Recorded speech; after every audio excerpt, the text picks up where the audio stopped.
देश के अंदर जनपद कासगंज के अमापुर के अंदर एक गांव पड़ता है। वहाँ एक व्यक्ति को पुलिस कस्टडी के अंदर पुलिस के द्वारा बयान दिया गया कि भाई उसने आत्मदाह करने का प्रयास किया। उसके बाद हमने उसको हॉस्पिटल के अंदर एडमिट किया और इलाज के दौरान उसकी आज 14 फरवरी को उसकी डेथ हो गई। हमें जानकारी मिली तो हम लोग तुरंत दिल्ली से रवाना हो लिए। यहाँ आके जानकारी मिली कि बहुत सारी चीज़ें पता लगी कि भाई उसको 8 दिन से रखा था, कस्टडी के अंदर रखा था, जो एक कानून अपराध है अगर हम लोग संविधान की बात करते हैं तो। उसके बाद यहाँ आके हमने प्रशासन के लोगों से, यहाँ पे एसडीएम है, डीएम है, सीओ साहब है, एडिशनल एसपी है, तमाम लोग हैं, हमने तमाम लोगों से अपनी बात रखी। परिवार के लोगों से हम मिले तो परिवार के लोगों की एक मांग है, कुछ मुख्य मांगे हैं। वो ये है कि 50 लाख का मुआवजा जो परिवार की नहीं पूरे समाज की है, क्योंकि वो 22 साल का नौजवान था।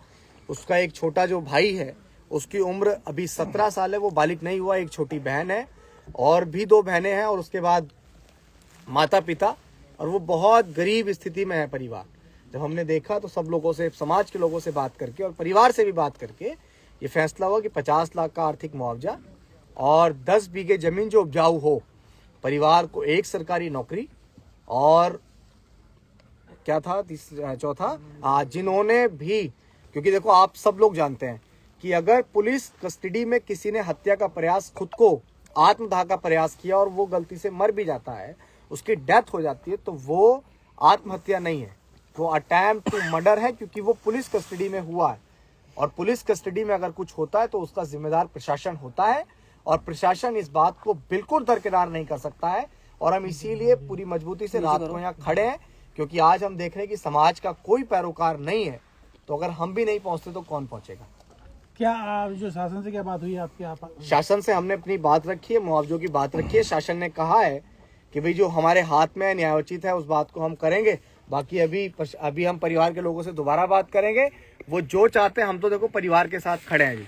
परिवार जो कहेगा उस काम को करेंगे। ना हम कोई नेता है कि क्रीज मोड़ते हुए आए और परिवार के साथ आए, फोटो खिंचवाए, प्रशासन से बात करिए और प्रशासन से सेटिंग करके निकल लिए। नहीं, जो परिवार कहेगा हम उस काम को करेंगे। क्या आश्वासन क्या मिला है? आश्वासन सिर्फ ये दिया गया है कि हमने 10 बीघे उपजाऊ जमीन की बात कही। उन्होंने कहा 2-2.5 बीघे गांव में जमीन है, लेखपाल यहाँ मौजूद है, वो है। उसके बाद उन्होंने कहा कि भाई मुआवजे का जो प्रावधान है वो हमारे पास से नहीं है, मुआवजे का प्रावधान सरकार की तरफ से आता है। यहाँ जो प्रशासन है वर्तमान में इधर, उनकी ये मतलब उनके पास, उनके हाथ में नहीं होता है, तो वो उन्होंने बात कर दी। तीसरी नौकरी की बात उन्होंने कही तो नगर पालिका में 6-7-8 हज़ार रुपए की नौकरी की बात कर दी। तो ये कहीं से भी हमें तो न्यायोचित लगता नहीं है। बाकी देखो आगे क्या होता है। क्या लगता है कि न्याय मिलेगा? आपको नहीं लगता कि न्याय मिलेगा?